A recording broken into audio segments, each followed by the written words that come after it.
Halo teman-teman, selamat bergabung kembali di channel saya. Tetap kita kawal peristiwa ibu dan anak di Subang. Kali ini yang kita bahas tentang kedekatan Ibu Tuti dengan otak pelaku ya. Saya bilang otak pelaku ini masih prediksi ya. Prediksi itu belum tentu benar, bisa salah, bisa nyerempet sedikit atau bisa benar. Tergantung nanti gimana hasilnya. Jadi yang namanya prediksi ini lebih baik kalian nggak percaya daripada percaya, takutnya nanti kalau salah terus gimana. Lebih baik kalian mengedepankan akal sehat dalam mencerna prediksi saya ya. Baiklah, saya kocok dulu kedekatan Ibu Tuti dengan otak pelaku ini seperti apa. Pakai kartu ini saja ya. Kedekatan Ibu Tuti dengan otak pelaku. Kedekatannya seperti apa? Kalau menurut Pak Kapolda Suntana kan apa yang diberitakan di media sosial belum tentu benar. Berarti ada benarnya juga, tentu banyak salahnya, mungkin seperti itu ya. Dan Ibu Kapolres jauh-jauh hari setelah peristiwa ini terjadi sudah ngomong kalau pelakunya orang dekat. Karena rumah tidak ada yang rusak pintunya, kemudian juga nggak ada barang-barang yang hilang kecuali 3 HP Amel. Makanya disimpulkan pelakunya orang dekat dan itu murni peristiwa perampasan nyawa, tidak ada peristiwa perampokan dan lain sebagainya. Nah, makanya di sini ingin saya prediksi kedekatan Ibu Tuti dengan otak pelaku ini seperti apakah? Kedekatannya Ibu Tuti dengan otak pelaku seperti apa?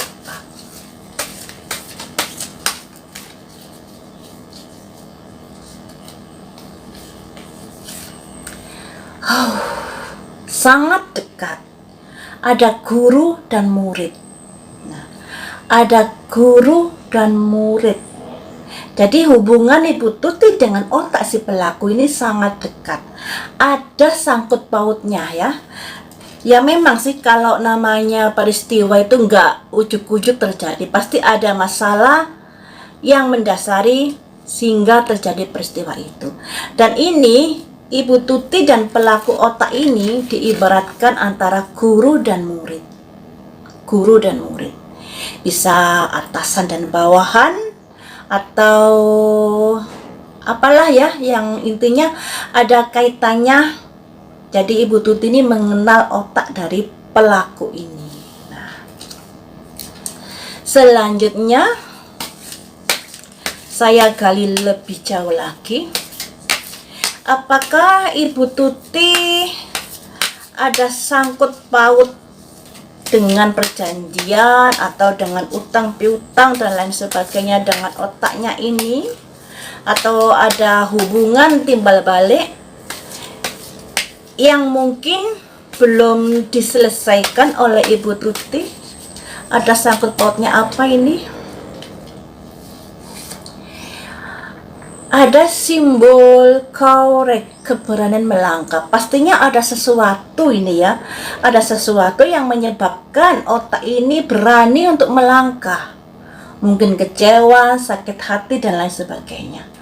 Cuman di sini nggak keluar kartunya, misalnya Ibu Tuti punya simpan pinjam dengan orang tersebut atau punya tanggungan dan lain sebagainya, nggak keluar. Yang keluar justru ini, keberanian melangkah si pelaku di malam itu. Kita gali lebih jauh lagi. Mengapa kamu berani melangkah? Mengapa kamu berani melangkah? Apa yang sudah kamu rasakan?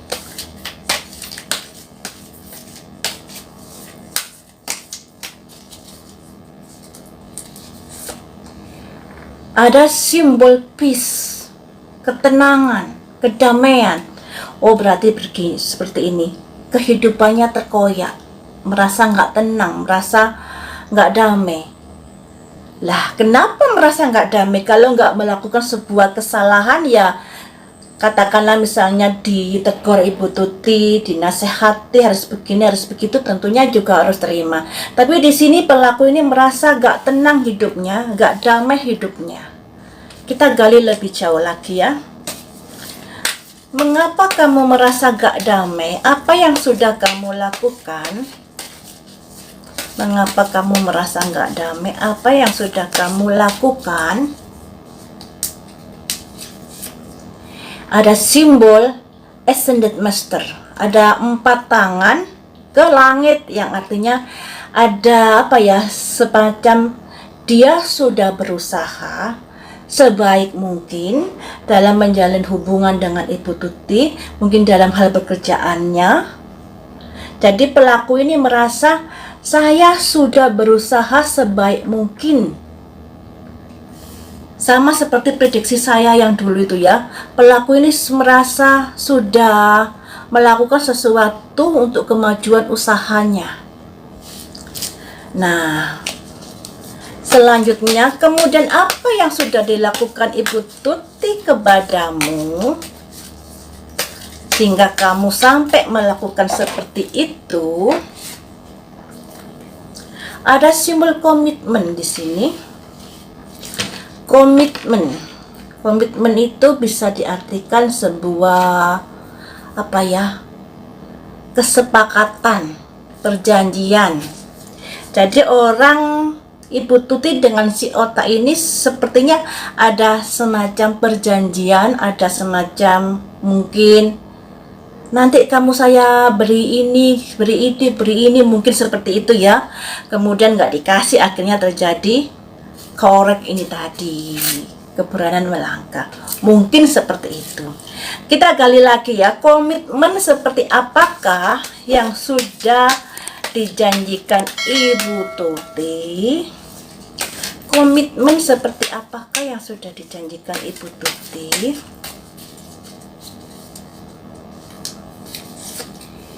Ada simbol intuisi manifestasi, sebuah petunjuk yang akan diwujudkan. Nah, jadi seperti ini guys. Kayaknya Ibu Tuti ini mungkin ada janji pada orang tersebut. Nah, mereka berdua kan hubungannya sangat dekat, diibaratkan guru dan murid, atasan dan bawahan, seperti itu. Diibaratkan seperti itu. Nah, ada komitmen di mana atasan dan bawahan ini, guru dan murid ini, Ibu Tuti dan pelaku ini ada komitmen yang ada hubungannya dengan intuisi dan manifestasi, sebuah harapan atau sebuah petunjuk yang ingin diwujudkan. Nah, yang ingin diwujudkan. Jadi mungkin Ibu Tuti ini sudah memberi janji-janji atau berkata sesuatu kepada si pelaku ini yang tidak diwujudkan, belum dipenuhi seperti itu ya. Padahal si pelaku ini merasa, saya sudah berusaha sedemikian hingga dalam hubungan kerjasama ini, sudah berusaha sedemikian hingga, dan janji-janji atau apa ya, atau kata-kata harapan yang sudah diberikan Ibu Tuti itu mengoyak hatinya. Ada simbol korek. Akhirnya ada kekecewaan di sini yang begitu dipendam, dan itu membuat kehidupannya menjadi nggak tenang, dan akhirnya ada timbul perasaan sakit hati karena apa ya, karena mungkin merasa nggak dianggap dan lain sebagainya, yang pada akhirnya terjadi peristiwa itu. Nah, yang namanya kartu tarot ini, kartu gambarnya kan ada keterbatasan ya guys. Jadi saya mengartikan juga ada keterbatasan, yang intinya Ibu Tuti dan si pelaku ini ada semacam omong-omongan, kemudian mungkin Ibu Tuti sudah menjanjikan sesuatu yang enggak ditepati, dan pada akhirnya orang ini merasa kecewa dan mungkin merasa disepelekan, nggak dianggap dan lain sebagainya, yang pada akhirnya timbullah rasa sakit hati yang begitu dalam, yang pada akhirnya terjadi peristiwa itu. Nah, kalau yang keluar ini intinya ada semacam hubungan kerjasama dengan si pelaku, ada kaitan dengan pekerjaan karena di sini ada simbol guru dan murid, entah pekerjaan yayasan atau pekerjaan yang lainnya atau hubungan yang lainnya, yang intinya Ibu Tuti dengan pelaku ini ada jalinan ya, ada jalinan. Bisa kerjasama bisnis yang lainnya, bisa kerjasama hal yang lainnya, yang intinya ada simbol guru dan murid, atasan dan bawahan, seperti itu. Dan si pelaku ini merasa nggak dianggap karena si pelaku ini, saya sudah berusaha sedemikian hingga mewujudkan apa yang diharapkan, tetapi kenyataannya komitmennya itu tidak dipenuhi. Seperti itu ya kan. Dan di sini bisa kita ambil pelajaran. Kalau kalian punya bisnis, jangan jadikan satu kantor dengan rumah. Kantor ini ibaratnya tempat umum, tempat publik, sedangkan rumah adalah tempat pribadi. Dimana kalau tempat umum disatukan dengan rumah, yang terjadi akan banyak orang dari luaran sana, kita nggak tahu latar belakangnya seperti apa, niatnya seperti apa, dan bertandang ke rumah bisa saja untuk membaca situasi rumah tersebut. Jadi epok-epok datang ke kantor, urusan ini dan itu, padahal sudah merencanakan sesuatu untuk membaca rumah tersebut seperti apa, menggambar rumah tersebut ya guys. Ini merupakan pelajaran berharga buat kita. Andai kata memang kita nggak punya tempat tinggal yang besar atau keterbatasan dalam materi sehingga rumah dijadikan kantor, paling tidak harus ada sekat ya. Jangan kayak di rumahnya Ibu Tuti tersebut, ruang tamu dijadiin kantor, kemudian tentunya ada tamu yang ingin ke belakang, ke kamar mandi, lihat kanan kiri, bisa membaca situasi rumah tersebut. Dan biasanya kita juga begitu, habis membuka pintu rumah, kunci tercantol. Nah, siapa tahu kunci diambil sebentar kemudian diduplikat dan dikembalikan. Nah, itu juga bisa saja terjadi. Karena di mana kantor ini tempat umum, siapa saja bisa masuk ke kantor tersebut dengan alasan apapun ya. Entah alasan sales, jual buku dan lain sebagainya, menawarkan sesuatu, itu bisa saja terjadi. Dari sini mari kita belajar mengambil hikmah dari peristiwa ini. Rumah jangan dijadikan kantor ya. Kalaupun dijadikan kantor harus terpisah, harus ada sekat di ruang khusus, dan ruang khusus itu harus ada toilet dan kamar mandi sehingga tamu-tamu yang ke kantor tersebut tidak sampai masuk ke dalam rumah. Jadi harus ada pembedaan antara rumah sebagai tempat istirahat yang harus nyaman, yang harus ada privasi, jangan sampai dijadikan satu dengan kantor. Jadinya ibaratnya apa ya, bertempur itu pertahanannya sudah diketahui pihak musuh. Karena oh ini tempatnya Amel di sini, kamarnya Ibu Tuti di sini, kamar mandi di sini. Jadi nanti kalau kita melakukan sesuatu, kita seret ke kamar mandi, lewat sini dan sebagainya, itu sudah kebaca. Dan semoga saja peristiwa ini cepat terungkap ya teman-teman. Baiklah, sampai di sini dulu. Lain waktu kita sambung lagi dengan prediksi yang lainnya. Terima kasih sudah setia menonton di channel saya.